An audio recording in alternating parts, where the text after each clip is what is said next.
বন্ধুরা, ৫৩ বছরের রাজত্ব মাত্র ২১ দিনে শেষ। হ্যাঁ, এই মুহূর্তের সব থেকে বিগ আপডেট। আপনারা নিশ্চয়ই সেই প্রবাদ বাক্যটি শুনেছেন যে সময় যখন খারাপ যায় তখন উটের পিঠে বসে থাকা মানুষকেও কুত্তায় গিয়ে কামড়ায়। আর আজ সেই প্রবাদ বাক্যটি আমি আপনাদের শোনাবো বা দেখাবো। কিন্তু তার আগে আপনারা এই যুদ্ধ বিমানটিকে দেখুন। এর নাম হচ্ছে আমেরিকার অত্যাধুনিক বাহুবলী F-15।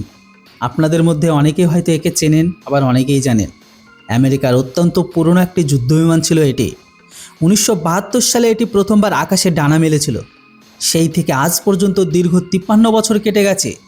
আর এই ৫৩ বছর ধরে এটি আমেরিকাকে দুর্দান্ত সার্ভিস দিয়ে এসেছে। একে পুরনো ভেবে ভুল করার সাহস দেখাবেন না, কারণ এখন এর নতুন ভেরিয়েন্ট এসে গেছে যার নাম F-15EX। প্রযুক্তির দিক থেকে এটি এতটাই উন্নত যে F-20 র্যাপ্টার আর F-35-এর পরে এটি আমেরিকার তৃতীয় সবথেকে শক্তিশালী যুদ্ধবিমান। এখান থেকে আন্দাজ করুন এটি কতটা দুর্দান্ত এয়ারক্রাফট ছিল বা আছে। এর থেকেও বেশি চমকপ্রদ হলো এর রেকর্ড। ৫৩ বছর আগে প্রথম উড্ডয়নের পরে থেকে আমেরিকা যতগুলো এই ফাইটার জেট নিয়ে যুদ্ধ লড়েছে তার সবকটিতে এটি ফ্রন্টলাইন এয়ারক্রাফট হিসাবে কাজ করেছে। সব যুদ্ধের বীরত্বের সাথে লড়াই করা আছে, ইতিহাস দেখলে আপনারা দেখতে পাবেন। আর সব থেকে বড় কথা হলো আজ পর্যন্ত পৃথিবীর কোনো দেশ একে যুদ্ধক্ষেত্রে গুলি করে নামাতে পারেনি। হ্যাঁ বন্ধুরা, এর রেকর্ড ছিল ১০৪/০, অর্থাৎ শত্রুদের ১০৪টি বিমানকে ধ্বংস করেছে, অন্যদিকে নিজেদের ধ্বংস হয়েছিল মাত্র ০। কিন্তু কোনো শত্রু আজ পর্যন্ত একে স্পর্শই করতে পারেনি। আমেরিকার এই বিমানকে অজেয় বলা হতো। আর আমি এই শব্দটাকে এই কারণেই ব্যবহার করছি, কারণ ৫৩ বছরের সেই অবিংশাদিত বিজয় মাত্র ২১ দিনের মাথায় ধূলিসাৎ হয়ে গেছে ইরান যুদ্ধে। আপনাদের নিশ্চয়ই মনে আছে, যুদ্ধের শুরুর ৩ দিনে আমেরিকার ৩টি F-15 ধ্বংস হয়েছিল। কিন্তু আমেরিকা তখন অজুহাত দিয়েছিল সেগুলো নিজেদের মধ্যে ভুল বোঝাবুঝিতে বা কারিগরি ত্রুটির কারণে বা নিজেদের স্যাম সিস্টেম নিজেদের দ্বারাই সেগুলোকে মেরে ধ্বংস করেছে। কিন্তু গতকাল যা ঘটেছে তা নিয়ে আমেরিকা কোনো অজুহাত দেওয়ার সুযোগই পাবে না। হ্যাঁ, বর্তমান সময়ে ইরান একটি ভিডিওকে ইরানের IRGC একটি ভিডিওকে রিলিজ করেছে। তারা দাবি করেছে যে তাদের এয়ার ডিফেন্স সিস্টেমের সাহায্যে তারা আমেরিকার সেই অত্যাধুনিক F-15EXকে যুদ্ধবিমানকে ইরানের আকাশে গুলি করে নামিয়েছে।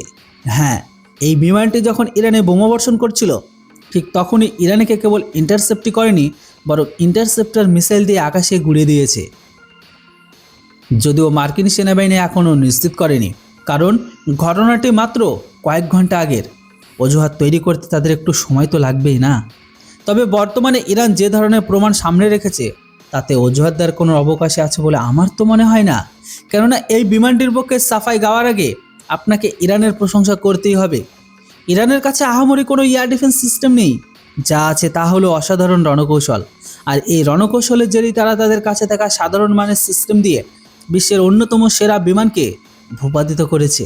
আর হ্যাঁ, এই অজুহাত দেবেন না যে F-15-এর রেকর্ড এতদিন ভালো ছিল কারণ তারা কোনো শক্তিশালী এয়ার ডিফেন্সের সামনেই পড়েনি। এটা ভুল। ইরানের কাছে আজ যে সিস্টেমগুলো আছে সেগুলো হচ্ছে ১৯৮০-র দশকের, সব থেকে পুরোনো আর অকেজো। সাদ্দাম হোসেনের আমলের থেকেও পুরনো এসব সিস্টেম। অথচ এই বিমানটি ইরাক যুদ্ধে সাদ্দামের মডার্ন এয়ারফোর্সের মোকাবেলা করেছে। এছাড়া গালফ ওয়ার, সিরা যুদ্ধসহ দুনিয়ার বড় বড় লড়াইয়ে এটি অংশ নিয়েছে আর সেখানে জয়ী হয়েছে। তাই সমস্যা আগে শত্রুদের র্যাডারে বা সিস্টেমে ছিল না, সমস্যা ছিল রণকৌশলে। মনে রাখবেন, যুদ্ধ কেবল উন্নত অস্ত্র থাকলে জেতা যায় না। ইতিহাস তার সাক্ষী। অস্ত্র উন্নত হওয়া প্রয়োজন ঠিক আছে, কিন্তু সেই অস্ত্রের পেছনে বসা সৈনিকের যদি কলিজা না থাকে, যদি মাথায় বুদ্ধি না থাকে, তবে সেটা সঠিক ব্যবহার সম্ভব নয়। ভিয়েতনাম বা আফগানিস্তান যুদ্ধ আমাদের বারবার শিখিয়েছে যে সঠিক স্ট্র্যাটেজি আপনাকে জয় এনে দিতে পারে। আর ইরান যুদ্ধ আজ আমাদের আবারও সেই দৃশ্য দেখাচ্ছে। তবে একটি চমকপ্রদ তথ্য দিয়ে আপনাদের, যে ইরানের কাছে এখন S-400 এয়ার ডিফেন্স সিস্টেম আছে যা তারা এখনও ব্যবহারই করেনি। হ্যাঁ বন্ধুরা, তাদের কাছে ১ ব্যাটালিয়ন S-400 আছে, কিন্তু সেটা ব্যবহার না করার কারণ হলো এগুলোর ডেলিভারি ২০২৬-এর শুরুতে সম্পন্ন হয়েছে। টেস্টিং হলেও তারা এখনও তাদের সেনাদের প্রপারলি ট্রেনিং দিয়ে উঠতে পারেনি। যদি তারা এটি ব্যবহার করতে চায় তবে রাশিয়ান অপারেটরদের প্রয়োজন হবে। এখন ইরান কি তার সেনাদের রাশিয়ায় পাঠাবে সেটা সময় বলে দেবে। কিন্তু যদি S-400 এই যুদ্ধে নামে তবে আমেরিকা ও ইসরায়েলের জন্য পরিস্থিতি আরও কঠিন হয়ে উঠবে। আমাদের জন্য এটা দেখার বিষয় হলো, কারণ তখন লড়াই হবে S-400 বনাম F-35 বা F-22 র্যাপটার। আমরা দেখতে পাবো যে স্টেলথ প্রযুক্তির সামনে S-400 কতটা টিকে থাকতে পারে।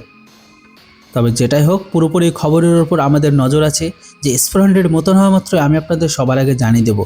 যাই হোক, পুরো খবরটি শুনে মানে আমেরিকার এই অত্যাধুনিক বাহুবলে ফাইটার জেট ধ্বংসের কথা শুনে আপনাদের কি মতামত, এটা কতটা সত্য, অবশ্যই এর উপর আপনাদের মূল্যবান মতামত লিখে জানাতে ভুলবেন না। ভিডিও আর ইনফরমেশন ভালো লাগলে অবশ্যই চ্যানেলটিকে সাবস্ক্রাইব করুন। Thanks for watching. Jai Hind, Vande Mataram.